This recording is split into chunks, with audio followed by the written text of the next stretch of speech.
ಓಂ ಶಾಂತಿ. ಮುರುಳಿಯ ದಿನಾಂಕ 17/2/2021.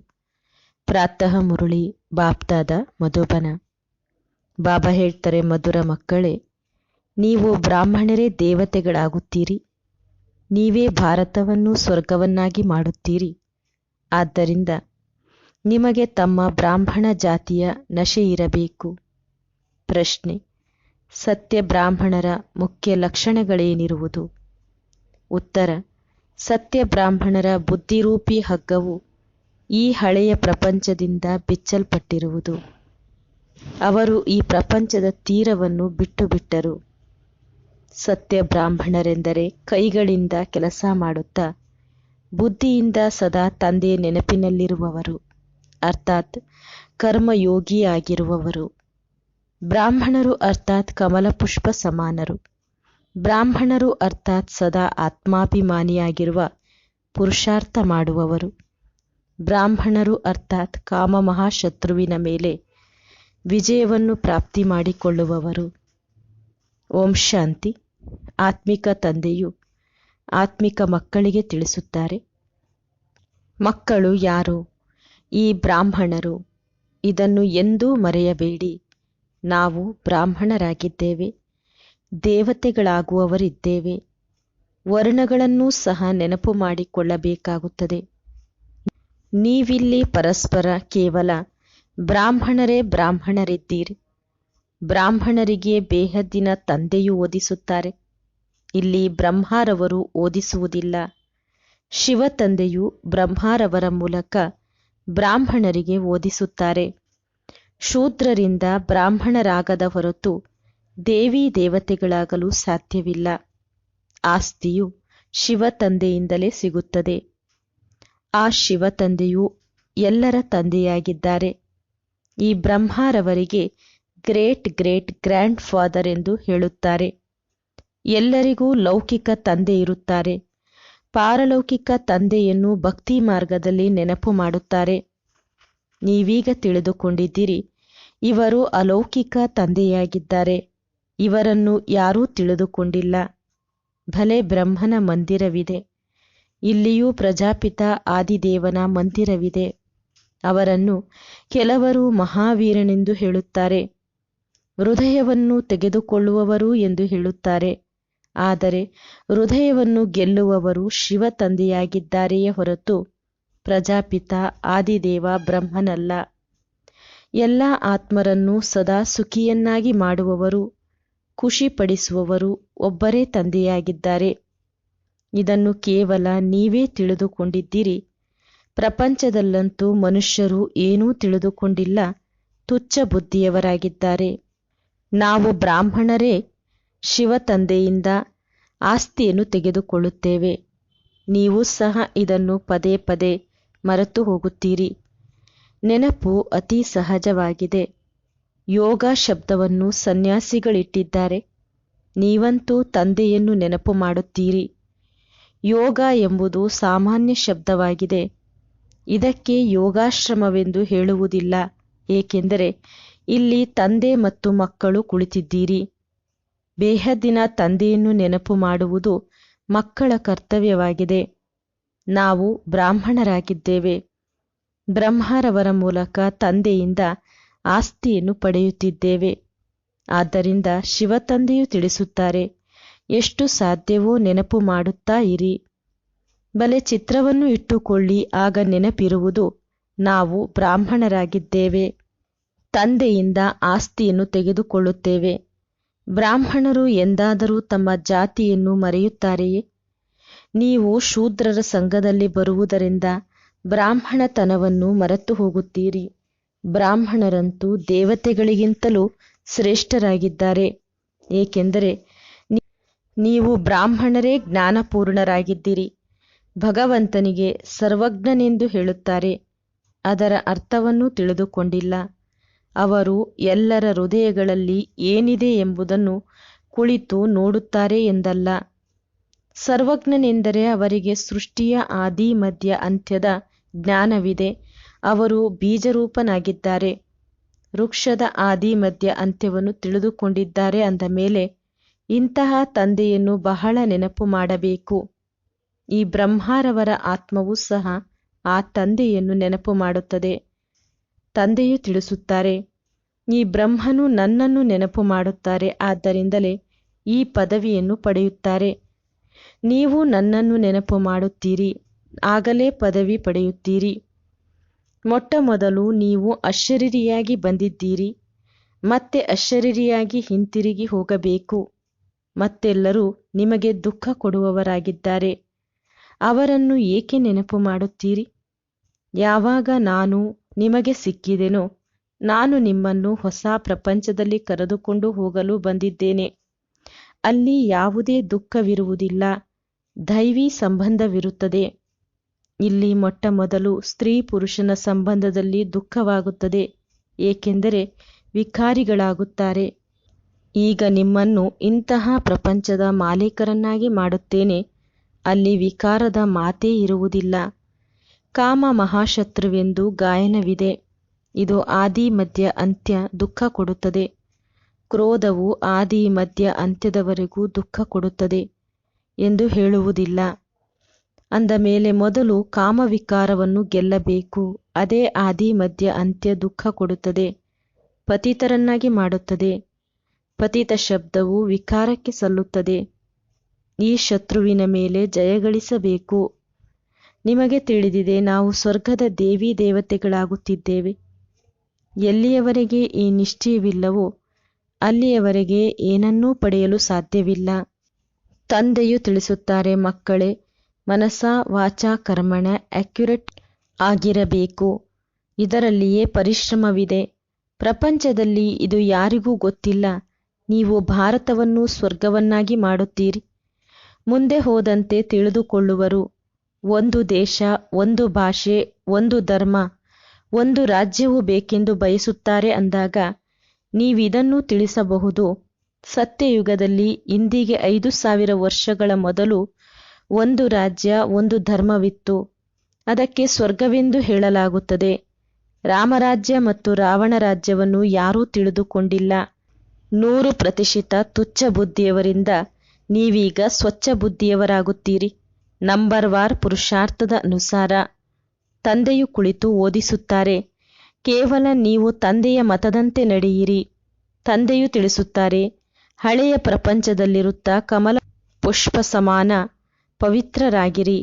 ನನ್ನನ್ನು ನೆನಪು ಮಾಡುತ್ತಾ ಇರಿ. ತಂದೆಯು ಆತ್ಮಗಳಿಗೆ ತಿಳಿಸುತ್ತಾರೆ, ನಾನು ಈ ಕರ್ಮೇಂದ್ರಿಯಗಳ ಮೂಲಕ ಆತ್ಮರಿಗೆ ಓದಿಸಲು ಬಂದಿದ್ದೇನೆ. ನೀವು ಆತ್ಮರೂ ಸಹ ಕರ್ಮೇಂದ್ರಿಯಗಳ ಮೂಲಕ ಕೇಳಿಸಿಕೊಳ್ಳುತ್ತೀರಿ. ನೀವು ಮಕ್ಕಳು ಆತ್ಮಾಭಿಮಾನಿಯಾಗಿರಬೇಕು. ಇದಂತೂ ಹಳೆಯ ಚೀಚಿ ಶರೀರವಾಗಿದೆ. ನೀವು ಬ್ರಾಹ್ಮಣರು ಪೂಜೆಗೆ ಯೋಗ್ಯರಲ್ಲ, ನೀವು ಗಾಯನಕ್ಕೆ ಯೋಗ್ಯರಾಗಿದ್ದೀರಿ. ದೇವತೆಗಳು ಪೂಜೆಗೆ ಯೋಗ್ಯರಾಗಿದ್ದಾರೆ. ನೀವು ಶ್ರೀಮತದಂತೆ ವಿಶ್ವವನ್ನು ಪವಿತ್ರ ಸ್ವರ್ಗವನ್ನಾಗಿ ಮಾಡುತ್ತೀರಿ. ಆದ್ದರಿಂದ ನಿಮ್ಮದು ಗಾಯನವಿದೆ. ನಿಮಗೆ ಪೂಜೆಯಾಗುವುದಿಲ್ಲ. ಗಾಯನವು ಕೇವಲ ನೀವು ಬ್ರಾಹ್ಮಣರದಾಗಿದೆ, ದೇವತೆಗಳದಲ್ಲ. ತಂದೆಯು ನಿಮ್ಮನ್ನು ಶೂದ್ರರಿಂದ ಬ್ರಾಹ್ಮಣರನ್ನಾಗಿ ಮಾಡುತ್ತಾರೆ. ಜಗದಂಬಾ ಮತ್ತು ಬ್ರಹ್ಮ ಮೊದಲಾದವರ ಮಂದಿರಗಳನ್ನು ಕಟ್ಟಿಸುತ್ತಾರೆ. ಆದರೆ ಇವರು ಯಾರೆಂಬುದು ತಿಳಿದಿಲ್ಲ. ಜಗತ್ಪಿತನು ಬ್ರಹ್ಮನಾದರಲ್ಲವೇ? ಅವರಿಗೆ ದೇವತೆ ಎಂದು ಹೇಳುವುದಿಲ್ಲ. ದೇವತೆಗಳ ಆತ್ಮ ಮತ್ತು ಶರೀರ ಎರಡೂ ಪವಿತ್ರವಾಗಿದೆ. ಈಗ ನಿಮ್ಮ ಆತ್ಮವು ಪವಿತ್ರವಾಗಿ ಬಿಡುತ್ತದೆ, ಪವಿತ್ರ ಶರೀರವಿಲ್ಲ. ನೀವೀಗ ಈಶ್ವರನ ಮತದಂತೆ ಭಾರತವನ್ನು ಸ್ವರ್ಗವನ್ನಾಗಿ ಮಾಡುತ್ತಿದ್ದೀರಿ. ನೀವು ಸ್ವರ್ಗಕ್ಕೆ ಯೋಗ್ಯರಾಗುತ್ತಿದ್ದೀರಿ. ಖಂಡಿತವಾಗಿ ಸತೋಪ್ರಧಾನರಾಗಬೇಕು. ಕೇವಲ ನೀವು ಬ್ರಾಹ್ಮಣರಿಗೆ ತಂದೆಯು ಓದಿಸುತ್ತಾರೆ. ಬ್ರಾಹ್ಮಣರ ವೃಕ್ಷವು ವೃದ್ಧಿಯಾಗುತ್ತಾ ಇರುವುದು. ಬ್ರಾಹ್ಮಣರು ಯಾರು ಪಕ್ಕಾ ಆಗಿಬಿಡುವರೋ ಅವರೇ ಹೋಗಿ ಮತ್ತೆ ದೇವತೆಗಳಾಗುವರು. ಇದು ಹೊಸ ವೃಕ್ಷವಾಗಿದೆ. ಮಾಯೆಯ ಬಿರುಗಾಳಿಗಳೂ ಬರುತ್ತವೆ. ಸತ್ಯಯುಗದಲ್ಲಿ ಯಾವುದೇ ಬಿರುಗಾಳಿ ಬರುವುದಿಲ್ಲ. ಇಲ್ಲಿ ಮಾಯೆಯು ತಂದೆಯ ನೆನಪಿನಲ್ಲಿರಲು ಬಿಡುವುದಿಲ್ಲ. ನಾವು ತಂದೆಯ ನೆನಪಿನಲ್ಲಿರಬೇಕು, ತಮೋಪ್ರಧಾನರಿಂದ ಸತೋಪ್ರಧಾನರಾಗಬೇಕು ಎಂದು ಬಯಸುತ್ತೀರಿ. ಎಲ್ಲವೂ ನೆನಪಿನ ಮೇಲೆ ಆಧಾರಿತವಾಗಿದೆ. ಭಾರತದ ಪ್ರಾಚೀನ ಯೋಗವು ಪ್ರಸಿದ್ಧವಾಗಿದೆ. ಪ್ರಾಚೀನ ಯೋಗವನ್ನು ಯಾರಾದರೂ ಬಂದು ಕಲಿಸಲಿ ಎಂದು ವಿದೇಶದವರು ಬಯಸುತ್ತಾರೆ. ಈಗ ಯೋಗವು 2 ಪ್ರಕಾರದ್ದಾಗಿದೆ. ಒಬ್ಬರು ಹಠಯೋಗಿಗಳು, ಇನ್ನೊಬ್ಬರು ರಾಜಯೋಗಿಗಳು. ನೀವು ರಾಜಯೋಗಿಗಳಾಗಿದ್ದೀರಿ. ಇದು ಭಾರತದ ಪ್ರಾಚೀನ ರಾಜಯೋಗವಾಗಿದೆ. ಅದನ್ನು ತಂದೆಯೇ ಕಲಿಸುತ್ತಾರೆ. ಕೇವಲ ಗೀತೆಯಲ್ಲಿ ನನ್ನ ಬದಲು ಕೃಷ್ಣನ ಹೆಸರನ್ನು ಹಾಕಿದ್ದಾರೆ. ಎಷ್ಟೊಂದು ಅವಾಂತರವಾಗಿ ಬಿಟ್ಟಿದೆ. ಶಿವಜಯಂತಿ ಆದ ಮೇಲೆ ನಿಮ್ಮ ವೈಕುಂಠದ ಜಯಂತಿಯೂ ಆಗುತ್ತದೆ. ಅದರಲ್ಲಿ ಶ್ರೀಕೃಷ್ಣನ ರಾಜ್ಯವಿರುವುದು. ನಿಮಗೆ ತಿಳಿದಿದೆ, ಶಿವ ಜಯಂತಿಯಾದರೆ ಗೀತಾ ಜಯಂತಿಯೂ ಆಗುವುದು, ವೈಕುಂಠದ ಜಯಂತಿಯೂ ಆಗುವುದು. ಅದರಲ್ಲಿ ನೀವು ಪವಿತ್ರರಾಗಿ ಬಿಡುತ್ತೀರಿ. ಕಲ್ಪದ ಮೊದಲಿನ ತರಹ ಸ್ಥಾಪನೆ ಮಾಡುತ್ತೀರಿ. ಈಗ ತಂದೆಯು ತಿಳಿಸುತ್ತಾರೆ, ನನ್ನನ್ನು ನೆನಪು ಮಾಡಿ. ನೆನಪು ಮಾಡದಿದ್ದರೆ ಮಾಯೆಯು ಯಾವುದಾದರೊಂದು ವಿಕರ್ಮ ಮಾಡಿಸಿಬಿಡುತ್ತದೆ. ನೆನಪು ಮಾಡದಿದ್ದರೆ ಪೆಟ್ಟು ಬೀಳುತ್ತದೆ. ನೆನಪಿನಲ್ಲಿದ್ದರೆ ಪೆಟ್ಟು ಬೀಳುವುದಿಲ್ಲ. ಇದು ಮಲ್ಲ ಯುದ್ಧವಾಗಿದೆ. ನಿಮಗೆ ತಿಳಿದಿದೆ, ನಮ್ಮ ಶತ್ರು ಯಾವುದೇ ಮನುಷ್ಯರಲ್ಲ, ರಾವಣ ಶತ್ರುವಾಗಿದ್ದಾನೆ. ತಂದೆಯು ತಿಳಿಸುತ್ತಾರೆ, ಈ ಸಮಯದಲ್ಲಿ ವಿವಾಹ ಮಾಡಿಕೊಳ್ಳುವುದು ನಷ್ಟವಾಗಿದೆ. ಒಬ್ಬರು ಇನ್ನೊಬ್ಬರನ್ನು ಪತಿತರನ್ನಾಗಿ ಮಾಡುತ್ತಾರೆ. ಈಗ ಪಾರಲೌಕಿಕ ತಂದೆಯು ಆದೇಶ ನೀಡಿದ್ದಾರೆ, ಮಕ್ಕಳೇ, ಕಾಮ ಮಹಾಶತ್ರುವಾಗಿದೆ. ಇದರ ಮೇಲೆ ಜಯಗಳಿಸಿ ಮತ್ತು ಪವಿತ್ರತೆಯ ಪ್ರತಿಜ್ಞೆ ಮಾಡಿ. ಯಾರೂ ಪತಿತರಾಗಬೇಡಿ. ಜನ್ಮ ಜನ್ಮಾಂತರ ಈ ವಿಕಾರದಿಂದಲೇ ನೀವು ಪತಿತರಾಗಿದ್ದೀರಿ. ಆದ್ದರಿಂದ ಕಾಮ ಮಹಾಶತ್ರುವೆಂದು ಹೇಳಲಾಗುತ್ತದೆ. ಪತಿತ ಪಾವನನೇ ಬನ್ನಿ ಎಂದು ಸಾಧು ಸಂತರೆಲ್ಲರೂ ಹೇಳುತ್ತಾರೆ. ಸತ್ಯಯುಗದಲ್ಲಿ ಯಾರೂ ಪತಿತರಿರುವುದಿಲ್ಲ. ತಂದೆಯು ಬಂದು ಜ್ಞಾನದಿಂದ ಸರ್ವರ ಸದ್ಗತಿ ಮಾಡುತ್ತಾರೆ. ಈಗ ಎಲ್ಲರೂ ದುರ್ಗತಿಯಲ್ಲಿದ್ದಾರೆ. ಜ್ಞಾನ ಕೊಡುವವರು ಯಾರೂ ಇಲ್ಲ. ಜ್ಞಾನ ಕೊಡುವವರು ಒಬ್ಬರೇ ಜ್ಞಾನಸಾಗರನಾಗಿದ್ದಾರೆ. ಜ್ಞಾನದಿಂದ ದಿನವಾಗುತ್ತದೆ. ದಿನವು ರಾಮನದಾಗಿದೆ, ರಾತ್ರಿಯು ರಾವಣನದಾಗಿದೆ. ಈ ಶಬ್ದಗಳ ಯಥಾರ್ಥ ಅರ್ಥವನ್ನು ನೀವು ಮಕ್ಕಳು ತಿಳಿದುಕೊಂಡಿದ್ದೀರಿ. ಕೇವಲ ಪುರುಷಾರ್ಥದಲ್ಲಿ ಬಲಹೀನತೆ ಇದೆ. ತಂದೆಯಂತೂ ಬಹಳ ಚೆನ್ನಾಗಿ ತಿಳಿಸುತ್ತಾರೆ, ನೀವೇ 84 ಜನ್ಮಗಳನ್ನು ಪೂರ್ಣ ಮಾಡಿದ್ದೀರಿ. ಈಗ ಪವಿತ್ರರಾಗಿ ಹಿಂತಿರುಗಿ ಹೋಗಬೇಕು. ನಿಮಗಂತೂ ಶುದ್ಧ ಅಹಂಕಾರವಿರಬೇಕು. ನಾವಾತ್ಮರು ತಂದೆಯ ಮತದಂತೆ ಈ ಭಾರತವನ್ನು ಸ್ವರ್ಗವನ್ನಾಗಿ ಮಾಡುತ್ತಿದ್ದೇವೆ. ಯಾವ ಸ್ವರ್ಗದಲ್ಲಿ ಮತ್ತೆ ರಾಜ್ಯಭಾರ ಮಾಡುತ್ತೇವೆ. ಎಷ್ಟು ಪರಿಶ್ರಮ ಪಡುವಿರೋ ಅಷ್ಟು ಪದವಿಯನ್ನು ಪಡೆಯುತ್ತೀರಿ. ರಾಜ ರಾಣಿಯಾದರೂ ಆಗಿ, ಪ್ರಜೆಯಾದರೂ ಆಗಿ, ರಾಜ ರಾಣಿ ಹೇಗಾಗುತ್ತಾರೆ ಎಂಬುದನ್ನು ನೋಡುತ್ತಿದ್ದೀರಿ. ಫಾಲೋ ಫಾದರ್ ಎಂಬ ಗಾಯನವಿದೆ. ಅದು ಈಗಿನ ಮಾತಾಗಿದೆ. ಲೌಕಿಕ ಸಂಬಂಧಕ್ಕಾಗಿ ಈ ರೀತಿ ಹೇಳಲಾಗುವುದಿಲ್ಲ. ಈ ತಂದೆಯು ಮತ ಕೊಡುತ್ತಾರೆ, ನನ್ನೊಬ್ಬನನ್ನೇ ನೆನಪು ಮಾಡಿದರೆ ನಿಮ್ಮ ವಿಕರ್ಮಗಳು ವಿನಾಶವಾಗುವುದು. ನೀವು ತಿಳಿದುಕೊಂಡಿದ್ದೀರಿ, ನಾವೀಗ ಶ್ರೀಮತದಂತೆ ನಡೆಯುತ್ತೇವೆ. ಅನೇಕರ ಸೇವೆ ಮಾಡುತ್ತೇವೆ.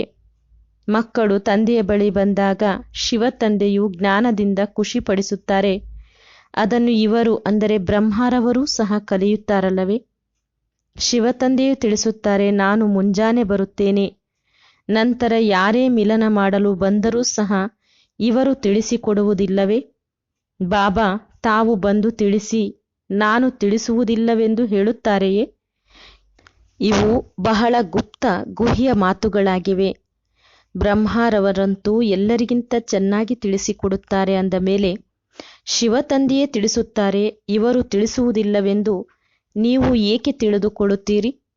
ಇದು ಸಹ ನಿಮಗೆ ತಿಳಿದಿದೆ, ಕಲ್ಪದ ಮೊದಲು ಸಹ ಇವರೂ ತಿಳಿಸಿದ್ದಾರೆ. ಆದ್ದರಿಂದಲೇ ಈ ಪದವಿಯನ್ನು ಪಡೆದಿದ್ದಾರೆ. ಮಮ್ಮಾರವರೂ ಸಹ ತಿಳಿಸುತ್ತಿದ್ದಾರಲ್ಲವೇ? ಅವರೂ ಶ್ರೇಷ್ಠ ಪದವಿಯನ್ನು ಪಡೆಯುತ್ತಾರೆ. ಮಮ್ಮ ಬಾಬಾರವರನ್ನು ಸೂಕ್ಷ್ಮ ವತನದಲ್ಲಿ ತೋರಿಸುತ್ತಾರೆ. ಅಂದಾಗ ಮಕ್ಕಳು ಫಾಲೋ ಫಾದರ್ ಮಾಡಬೇಕು. ಬಡವರೇ ಸಮರ್ಪಣೆ ಆಗುತ್ತಾರೆ, ಸಾಹುಕಾರರು ಆಗಲು ಸಾಧ್ಯವಿಲ್ಲ. ಬಾಬಾ ಇದೆಲ್ಲವೂ ತಮ್ಮದೆಂದು ಬಡವರೇ ಹೇಳುತ್ತಾರೆ. ಶಿವತಂದೆಯಂತೂ ದಾತನಾಗಿದ್ದಾರೆ. ಅವರೆಂದೂ ತಿಳಿದುಕೊಳ್ಳುವುದಿಲ್ಲ. ಮಕ್ಕಳಿಗೆ ಹೇಳುತ್ತಾರೆ, ಇದೆಲ್ಲವೂ ನಿಮ್ಮದಾಗಿದೆ. ನಾನು ನನಗಾಗಿ ಮಹಲುಗಳನ್ನು ಇಲ್ಲಿಯಾಗಲಿ ಸತ್ಯಯುಗದಲ್ಲಾಗಲಿ ಮಾಡಿಕೊಳ್ಳುವುದಿಲ್ಲ. ನಿಮ್ಮನ್ನೇ ಸ್ವರ್ಗದ ಮಾಲೀಕರನ್ನಾಗಿ ಮಾಡುತ್ತೀನಿ. ಈಗ ಈ ಜ್ಞಾನರತ್ನಗಳಿಂದ ಜೋಳಿಗೆಯನ್ನು ತುಂಬಿಸಿಕೊಳ್ಳಬೇಕು. ಮಂದಿರದಲ್ಲಿ ಹೋಗಿ ನನ್ನ ಜೋಳಿಗೆಯನ್ನು ತುಂಬಿಸಿ ಎಂದು ಹೇಳುತ್ತಾರೆ. ಆದರೆ ಯಾವ ಪ್ರಕಾರದ ಜೋಳಿಗೆ ಅಥವಾ ಯಾವುದರಿಂದ ಜೋಳಿಗೆಯನ್ನು ತುಂಬಿಸಬೇಕು? ಜೋಳಿಗೆ ತುಂಬುವವರಂತೂ ಲಕ್ಷ್ಮಿಯಾಗಿದ್ದಾಳೆ. ಹಣ ಕೊಡುತ್ತಾರೆ, ಶಿವನ ಬಳಿ ಹೋಗುವುದಿಲ್ಲ. ಶಂಕರನ ಬಳಿ ಹೋಗಿ ಹೇಳುತ್ತಾರೆ, ಶಿವ ಶಂಕರ ಒಂದೇ ಎಂದು ತಿಳಿದುಕೊಳ್ಳುತ್ತಾರೆ. ಆದರೆ ಆ ರೀತಿ ಇಲ್ಲ. ತಂದೆಯು ಬಂದು ಸತ್ಯವನ್ನು ತಿಳಿಸುತ್ತಾರೆ. ತಂದೆಯೇ ದುಃಖಹರ್ತ ಸುಖಕರ್ತನಾಗಿದ್ದಾರೆ.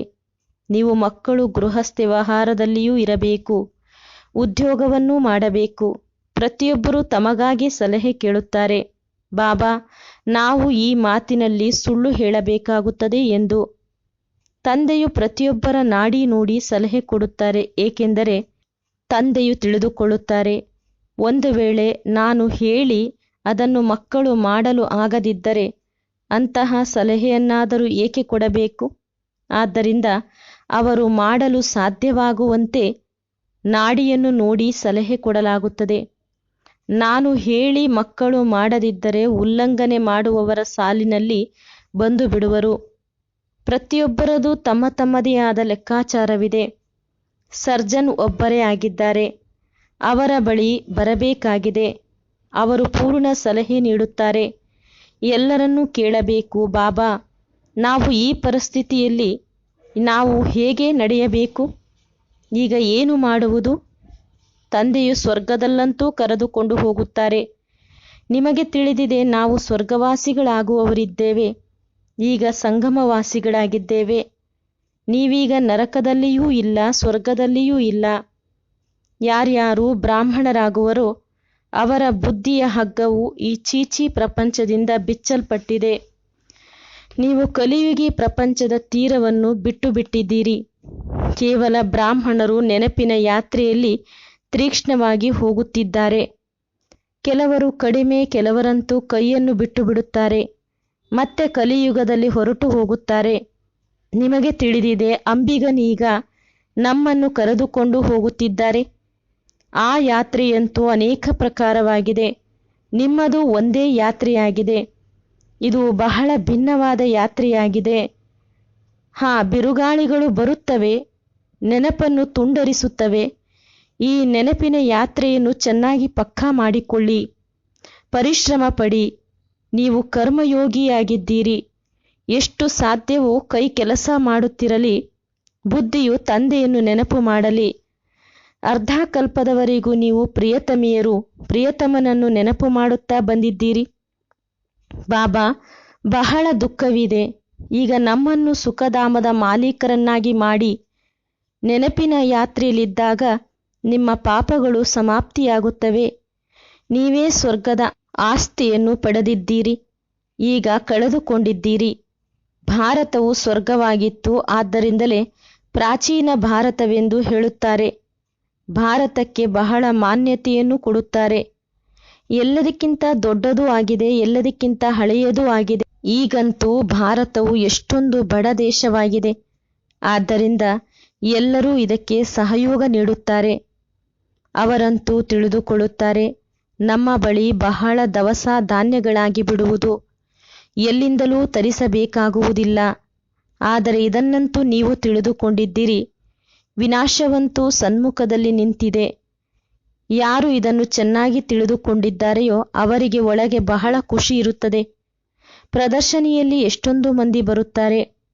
ನೀವು ಸತ್ಯವನ್ನು ಹೇಳುತ್ತೀರೆಂದು ಹೇಳುತ್ತಾರೆ. ಆದರೆ ಇದನ್ನು ತಿಳಿದುಕೊಳ್ಳಬೇಕು, ನಾವು ತಂದೆಯಿಂದ ಆಸ್ತಿಯನ್ನು ತೆಗೆದುಕೊಳ್ಳಬೇಕು.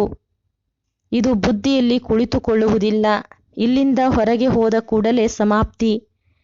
ನಿಮಗೆ ತಿಳಿದಿದೆ, ತಂದೆಯು ನಮ್ಮನ್ನು ಸ್ವರ್ಗದಲ್ಲಿ ಕರೆದುಕೊಂಡು ಹೋಗುತ್ತಾರೆ. ಅಲ್ಲಿ ಗರ್ಭ ಜೈಲಿನಲ್ಲಾಗಲಿ ಸ್ಥೂಲವಾದ ಜೈಲಿನಲ್ಲಾಗಲಿ ಹೋಗುವುದಿಲ್ಲ. ಈಗ ಜೈಲಿನ ಯಾತ್ರೆಯೂ ಸಹ ಎಷ್ಟೊಂದು ಸಹಜವಾಗಿ ಬಿಟ್ಟಿದೆ. ಸತ್ಯಯುಗದಲ್ಲಿ ಎಂದೂ ಜೈಲಿನ ಮುಖವನ್ನು ನೋಡುವುದಕ್ಕೂ ಸಿಗುವುದಿಲ್ಲ. ಎರಡೂ ಜೈಲುಗಳಿರುವುದಿಲ್ಲ. ಇಲ್ಲಿ ಇದೆಲ್ಲವೂ ಮಾಯೆಯ ಆಡಂಬರವಾಗಿದೆ. ದೊಡ್ಡ ದೊಡ್ಡವರನ್ನು ಹೇಗೆ ಸಮಾಪ್ತಿ ಮಾಡಿಬಿಡುತ್ತಾರೆ. ಇಂದು ಬಹಳ ಮರ್ಯಾದೆ ಕೊಡುತ್ತಿದ್ದಾರೆ, ನಾಳೆ ಮರ್ಯಾದೆಯೇ ಸಮಾಪ್ತಿ. ಇಂದು ಪ್ರತಿಯೊಂದು ಮಾತು ಬಹಳ ಶೀಘ್ರವಾಗಿ ಆಗುತ್ತದೆ, ಮೃತ್ಯುವು ಆಕಸ್ಮಿಕವಾಗಿ ಆಗುತ್ತಿರುತ್ತದೆ.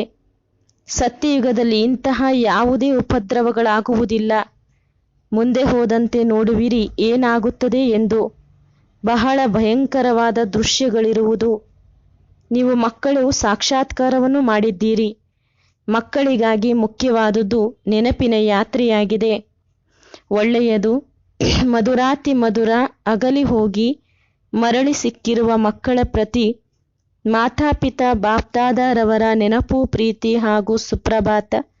ಆತ್ಮಿಕ ಮಕ್ಕಳಿಗೆ ಆತ್ಮಿಕ ತಂದೆಯ ನಮಸ್ತೆ. ಆತ್ಮಿಕ ತಂದೆಗೆ ಆತ್ಮಿಕ ಮಕ್ಕಳು ಮಾಡುವ ಸವಿನೆನಪು, ಪ್ರೀತಿ ಹಾಗೂ ಸುಪ್ರಭಾತ. ನಮಸ್ತೆ ನಮಸ್ತೆ ನಮಸ್ತೆ.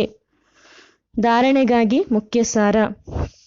ಮೊದಲನೆಯದು, ಮನಸ ವಾಚ ಕರ್ಮಣ ಬಹಳ ಬಹಳ ಅಕ್ಯುರೇಟ್ ಆಗಿರಬೇಕು. ಬ್ರಾಹ್ಮಣರಾಗಿ ಯಾವುದೇ ಶೂದ್ರದ ಕರ್ಮವನ್ನು ಮಾಡಬಾರದು. ಎರಡನೆಯದು, ತಂದೆಯಿಂದ ಯಾವ ಸಲಹೆ ಸಿಗುತ್ತದೆಯೋ ಅದರಂತೆಯೇ ಸಂಪೂರ್ಣ ನಡೆದು ಆಜ್ಞಾಕಾರಿಗಳಾಗಬೇಕು. ಕರ್ಮಯೋಗಿಯಾಗಿ ಪ್ರತಿ ಕಾರ್ಯ ಮಾಡಬೇಕು. ಜ್ಞಾನರತ್ನಗಳಿಂದ ಸರ್ವರ ಜೋಳಿಗೆಯನ್ನು ಜ್ಞಾನರತ್ನಗಳಿಂದ ತುಂಬಬೇಕು. ವರದಾನ: ಅಮೃತ ವೇಳೆಯ ಮಹತ್ವವನ್ನು ತಿಳಿದು ಯಥಾರ್ಥ ರೀತಿ ಉಪಯೋಗಿಸುವಂತಹ ಸದಾ ಶಕ್ತಿಶಾಲಿ ಸಂಪನ್ನ ಆಗಿರಿ. ವಿಶ್ಲೇಷಣೆ: ಸ್ವಯಂವನ್ನು ಶಕ್ತಿ ಸಂಪನ್ನರನ್ನಾಗಿ ಮಾಡಿಕೊಳ್ಳುವುದಕ್ಕಾಗಿ ಪ್ರತಿದಿನ ಅಮೃತ ವೇಳೆ ಶರೀರದ ಮತ್ತು ಮನಸ್ಸಿನ ಸಂಚಾರ ಮಾಡಿ. ಹೇಗೆ ಅಮೃತ ವೇಳೆ ಸಮಯದ ಸಹಯೋಗವೂ ಇದೆ, ಬುದ್ಧಿ ಸತೋಪ್ರಧಾನ ಸ್ಟೇಜಿನ ಸಹಯೋಗವೂ ಇದೆ ಅಂದಾಗ ಇಂತಹ ವರದಾನಿ ಸಮಯದಲ್ಲಿ ಮನಸ್ಸಿನ ಸ್ಥಿತಿಯೂ ಸಹ ಎಲ್ಲಕ್ಕಿಂತ ಶಕ್ತಿಶಾಲಿ ಸ್ಥಿತಿಯದಾಗಿರಬೇಕು. ಶಕ್ತಿಶಾಲಿ ಸ್ಥಿತಿ ಅರ್ಥಾತ್ ತಂದೆಯ ಸಮಾನ ಬೀಜರೂಪ ಸ್ಥಿತಿ. ಸಾಧಾರಣ ಸ್ಥಿತಿಯಲ್ಲಂತೂ ಕರ್ಮ ಮಾಡುತ್ತಿದ್ದರೂ ಸಹ ಇರಬಲ್ಲಿರಿ. ಆದರೆ ವರದಾನದ ಸಮಯದಲ್ಲಿ ಯಥಾರ್ಥ ರೀತಿ ಉಪಯೋಗಿಸಿದಾಗ ಬಲಹೀನತೆ ಸಮಾಪ್ತಿಯಾಗಿ ಬಿಡುವುದು. ಸ್ಲೋಗನ್: ತಮ್ಮ ಶಕ್ತಿಗಳ ಖಜಾನೆಯಿಂದ ಶಕ್ತಿಹೀನ ಪರವಶ ಆತ್ಮಗಳನ್ನು ಶಕ್ತಿಶಾಲಿಯನ್ನಾಗಿ ಮಾಡಿ. ಓಂ ಶಾಂತಿ.